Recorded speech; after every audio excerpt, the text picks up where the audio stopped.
Okay, so we've got some fascinating documents here all about the Kerala University of Health Sciences. KUHS. Yeah, KUHS for short, and their whole approach to accreditation. Looks like somebody out there is really trying to understand how they make sure healthcare education in Kerala is top-notch. Absolutely, and we are here to help unpack all of this. It's not just a quick look-see either. No, not at all. We're talking deep dive. This is about what makes a healthcare education program truly exceptional. And we've got these two key documents to guide us. Okay, lay it on me. First up, we've got the assessor manual. Think of it like the rule book. Makes sense. And then there's this other document outlining something called the NAAC Binary criteria. The national perspective. Exactly. It's set by the National Assessment and Accreditation Council, NAAC, and it basically sets the benchmark for quality across all of India's higher education institutions. So it's like a national standard that KUHS has to work within. Right. And the question is, how do these frameworks actually work together? Yeah. On the ground? Right. Like, how does KUHS use them to assess all the institutions under its wing? And ultimately, what does this all mean for healthcare in Kerala? Big picture stuff. That is exactly what we're here to uncover. I'm ready to dive in. Me too. Uh, All right, so let's start with the KUHS Quality Assurance System. They call it QAS, I think. Right, QAS, and they use this three-tiered assessment model. 3 tiers. Okay, break it down for me. Structure, process, and outcome. Classic model, right? Totally. It was actually developed for assessing healthcare quality in general. Yeah, it makes sense. So how's it applying to education specifically? So think of structure as all the physical and organizational stuff, buildings, equipment, staff. The nuts and bolts, basically. Exactly. Then you've got process, which is how education and care are actually delivered. So teaching methods, curriculum design, even patient interaction, if we're talking about like teaching hospitals. Exactly. And finally, outcome. The results, what are they actually achieving? Right, so we're talking graduate competency, job placement, even things like patient health outcomes. KUHS wants to know, these institutions are preparing their students for the real deal. Absolutely. And they don't just stop at these broad categories. Oh no, they get much more granular, don't they? Way more. They have 10 key areas that they focus on. 10. Wow, that's a lot to cover. It is. And it's not just the obvious stuff like, infrastructure and teaching quality. Okay, so what else are we talking about? Things like innovation, research output. Oh, interesting. So they're looking beyond just the day-to-day operations. Yeah, it's about the bigger picture of how these institutions are contributing to healthcare as a whole. I'm guessing they have a pretty intense scoring system for all of this. Oh, yeah. Super detailed. Every single item they assess gets a score. So are we talking like a pass-fail kind of thing? Not even close. It's much more nuanced than that. Lay it on me. So they use this 4-2-0 scoring system. Okay, and what does that mean in practice? Basically, it all adds up to an overall grade for the institution, either a B+A or an A+. Wow, talk about pressure. No kidding. If I were an assessor walking into one of these places, I'd be nervous. I can imagine. So where would you start? What would you be looking for first? I think I'd zero in on student support. Interesting. Tell me more. Things like scholarships, grievance redressal, career guidance. Oh yeah, that tells you a lot about how much an institution values its students. Exactly. It's not just about cramming information into their heads. Right, it's about creating an environment where they can thrive. Totally. And you know what? This whole emphasis on student support aligns perfectly with the NAAC standards. So we're starting to see how these two frameworks connect. Yep, that's all coming together. This is getting good. I can't wait to hear more about how they choose these assessors. Oh, that's where it gets really interesting for me. Spill the tea. Okay, so the assessor manual actually goes into a lot of detail about the qualities they're looking for. Beyond just, knowing the rules inside and out. Oh, yeah. They definitely want people with integrity and a strong ethical compass. Makes sense. You're dealing with people's health and education. Absolutely. But they also use words like hand-holding and empathetic to describe the ideal assessor. Hand-holding. Well, Interesting choice of words. right. It suggests a much more collaborative approach than you might expect. So it's not just about pointing out flaws and writing people up. No, it's about guiding these institutions toward improvement. More like a mentor than a judge, then. Yeah, I'm picturing like this seasoned expert walking through a hospital. Offering suggestions, sharing wisdom. Exactly. It's all about raising the bar for healthcare education. And I know you found some pretty fascinating tidbits in that manual. Oh, there are a few that made me go, wait, really? Okay, give me the highlights. What stood out? Well, for one, they have specific requirements for blood bank accreditation. So it's not enough to just have a blood bank. Nope. It has to meet national standards for safety and quality. Makes sense. It shows that every detail matters in healthcare. Even something like blood donation. Absolutely. And speaking of details, they also have these specific assessments for transportation facilities. Wait, they're looking at ambulances and stuff? Not just ambulances, we're talking all kinds of transport. I'm intrigued. Let's just say they cover everything, from patient transport to, well, let's just say they're very thorough. Wow, that's impressive. It makes you realize how complex running a healthcare institution can be. Every little detail has to be thought through. And the manual doesn't miss a thing. Even the dietary department gets scrutinized. Really?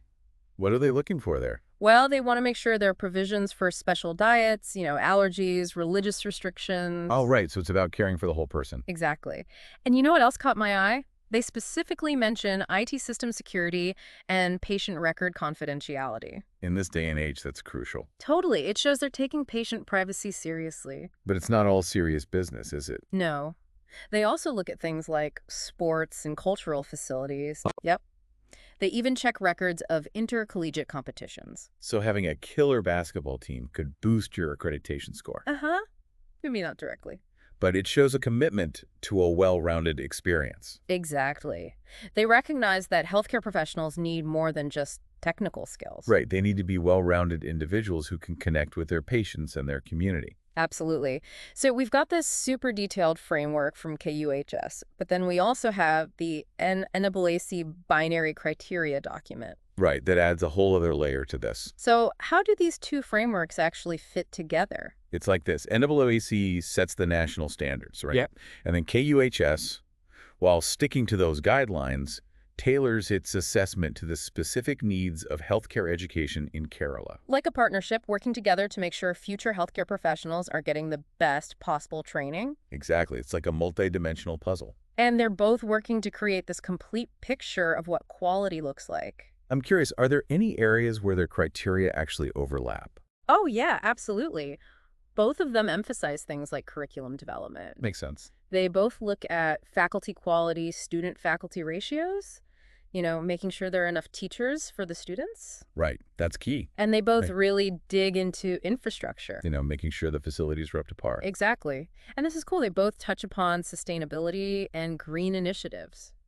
Wow. So they're thinking about the environmental impact of healthcare as well. Yep. It's a very forward-thinking approach. I'm impressed. This is a much more comprehensive system than I initially thought. Me too. It really makes you appreciate how much goes into shaping the healthcare professionals of tomorrow. Absolutely. And that's why this whole deep dive is so relevant, for our listeners out there.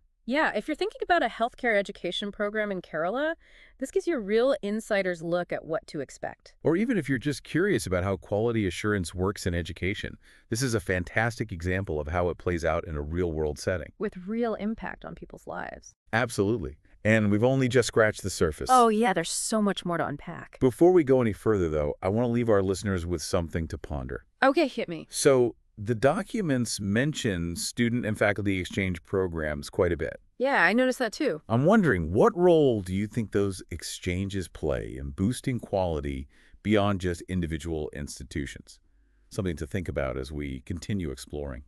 That's a great question. I'm looking forward to digging into that more in our next segment. Me too. This is fascinating stuff. Yeah. Picking up on that thought about exchange programs, it's really interesting how both KUHS and NAAC seem to be pushing for a more dynamic approach to education. Yeah, it's like they're moving away from this idea of a rigid, one-size-fits-all curriculum. Exactly.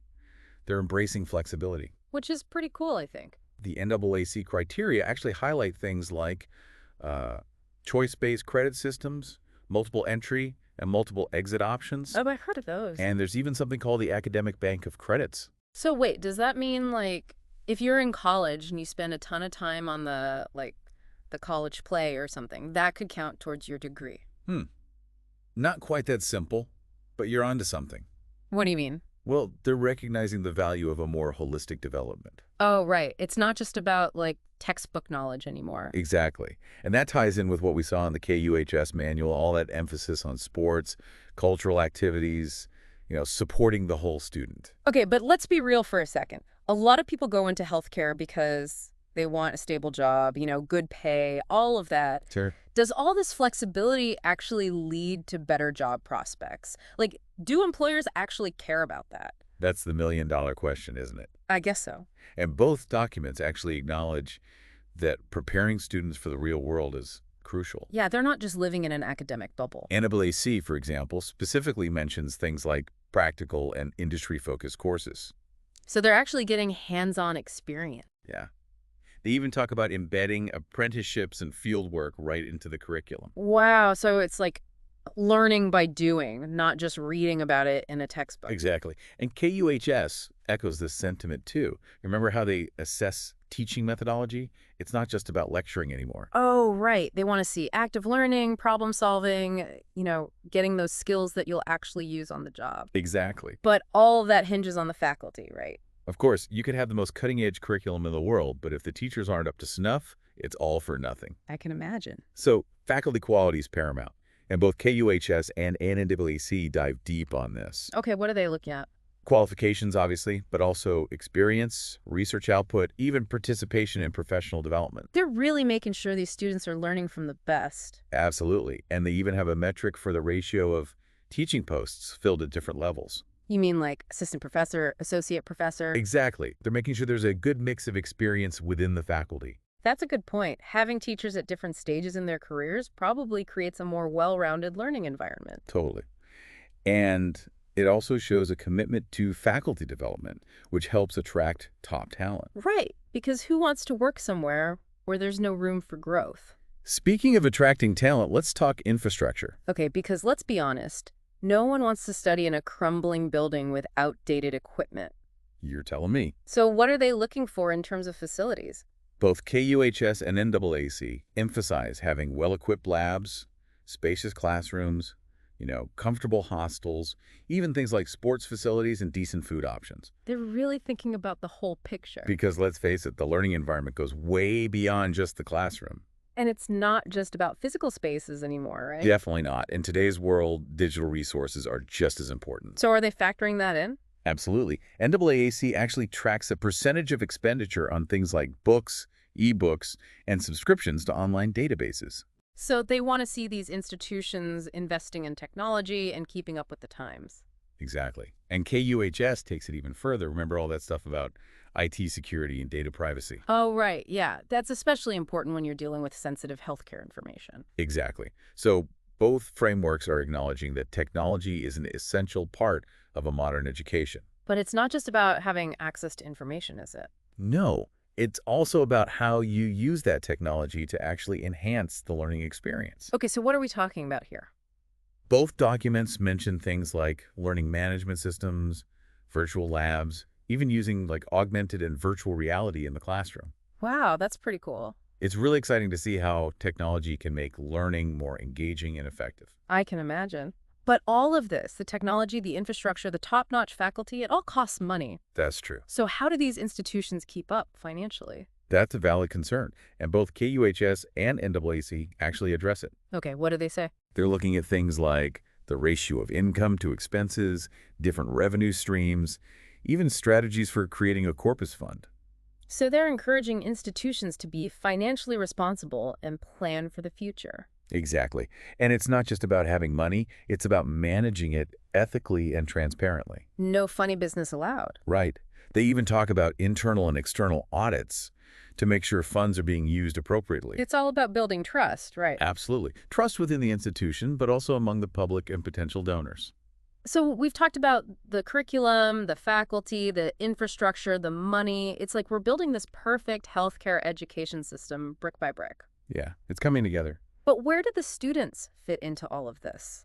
That's the heart of it all, isn't it? I guess so. Both frameworks acknowledge that students aren't just empty vessels waiting to be filled with knowledge. Right. They're active participants in their own learning. And more importantly, they're the future healthcare professionals who are going to be shaping the health of their communities. That's a lot of responsibility. So what are KUHS and NAAC looking for in terms of student outcomes? It's not just about grades. Definitely not. NAAC, for instance, actually tracks things like graduate progression. What does that mean? What percentage of students go on to higher education, how many get jobs, Do any of them start their own businesses? Oh, interesting. So they're actually measuring the impact of education on students' lives. Exactly. And KUHS, with all that emphasis on outreach and community engagement, seems to be pushing for a more socially conscious approach. So it's not just about treating patients, it's about understanding the social factors that affect health, right? Precisely. Both frameworks are advocating for a more holistic and socially responsible approach to healthcare. I like that. It's recognizing that healthcare professionals are part of a larger system, and their education should prepare them for that. Makes sense. I'm sensing a theme here. What is it? Both KUHS and NAAC seem to be pushing for a more well-rounded, socially aware approach to healthcare education. You've got it. It's not just about rote memorization anymore. It's about shaping competent, compassionate healthcare professionals who are ready to make a difference. Couldn't have said it better myself. It's about understanding that quality in healthcare education goes way beyond grades and test scores. Totally. It's about ethics, social responsibility, and a commitment to lifelong learning. Couldn't agree more. And that brings us to another key aspect: continuous improvement. Oh, yeah.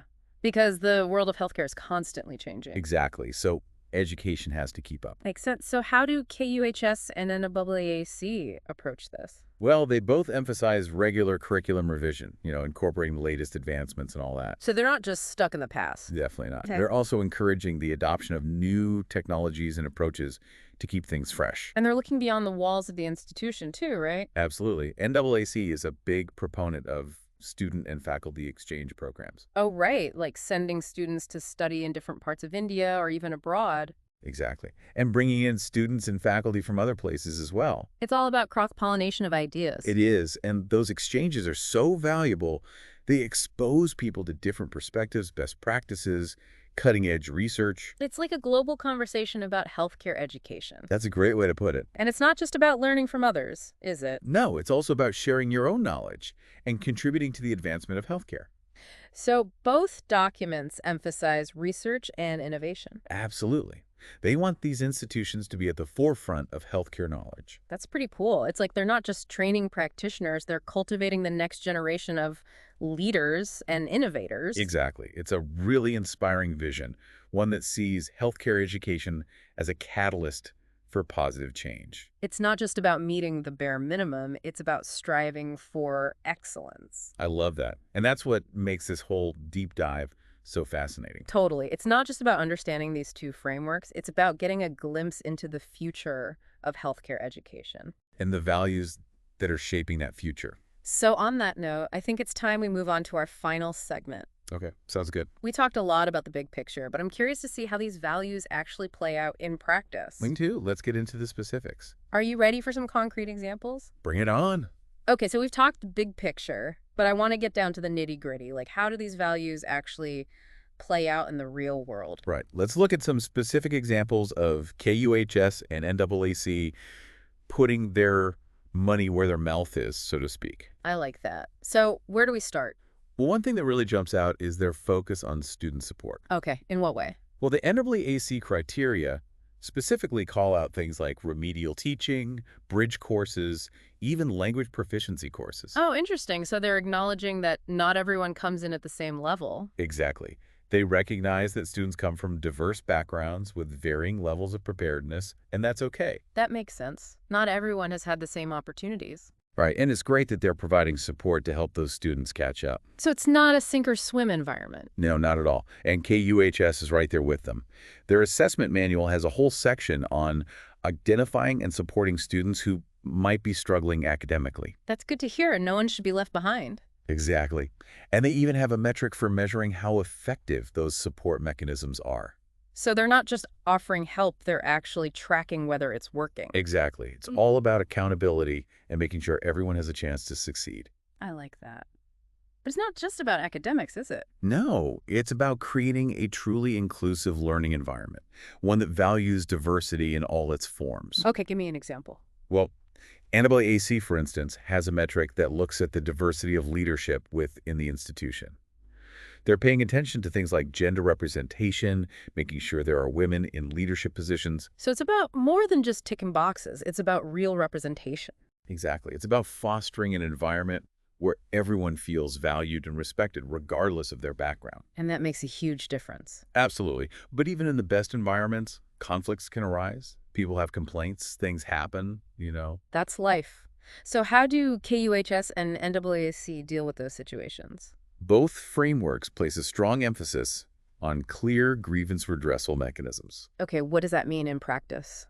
They're looking for institutions that have well-defined policies and procedures for handling complaints. So if a student has an issue, they know where to go and what to expect. Exactly. And it applies to faculty as well for things like, workplace disputes or even serious issues like discrimination or harassment. So they're taking a proactive approach to preventing those kinds of problems. Yes, they're creating an environment where people feel safe and empowered to speak up. That's so important. But it's not just about reacting to problems, is it? It's about creating a positive and supportive culture from the outset.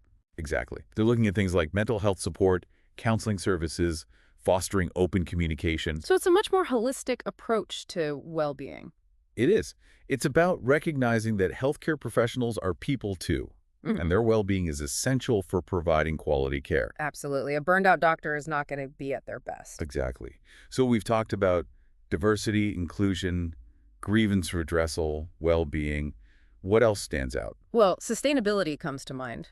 That's a big one these days. Oh, absolutely. And both KUHS and NAAC are all over it. They have specific metrics for assessing environmental responsibility. Okay, so what are they looking at specifically? Things like waste management, energy conservation, the use of renewable energy sources. So they're not just talking the talk, they're walking the walk. Precisely. It's about recognizing that sustainability is crucial for the future of healthcare. We can't have a healthy population without a healthy planet. Exactly. It's all connected. And it's inspiring to see these healthcare education institutions taking a leadership role in this area. They're setting an example for the entire sector. Absolutely. It's been amazing to see how these values we've talked about are being integrated into every aspect of healthcare education. It really does paint an optimistic picture of the future of healthcare. Totally. Knowing that the next generation of professionals is being trained with this strong sense of ethics and social responsibility. It's a game changer. Well, I think we've covered a lot of ground today. We have. We've explored the KUHS standards, the NAAC framework, all those detailed assessments. We talked about what it takes to be an effective assessor, even uncovered some interesting surprises along the way. But most importantly, I think we've really gotten a sense of the values that are driving these frameworks. Yeah. Diversity, inclusion, well-being, sustainability. It's not just about checking boxes. No, it's about creating a more equitable, compassionate, and sustainable future for healthcare. Absolutely. And we hope this deep dive has given you a lot to think about. If you're interested in learning more, you can find links to the full assessor manual and NAAC criteria document in the show notes. And as you continue your exploration, we'll leave you with one final question to ponder. Both documents emphasize continuous improvement, but what does that mean for you personally? Yeah, how can you embrace that idea of lifelong learning and growth, not just in your education or career, but in all areas of your life? It's a powerful question, and one that we should all be asking ourselves. Thanks for joining us on this deep dive. Until next time, happy exploring.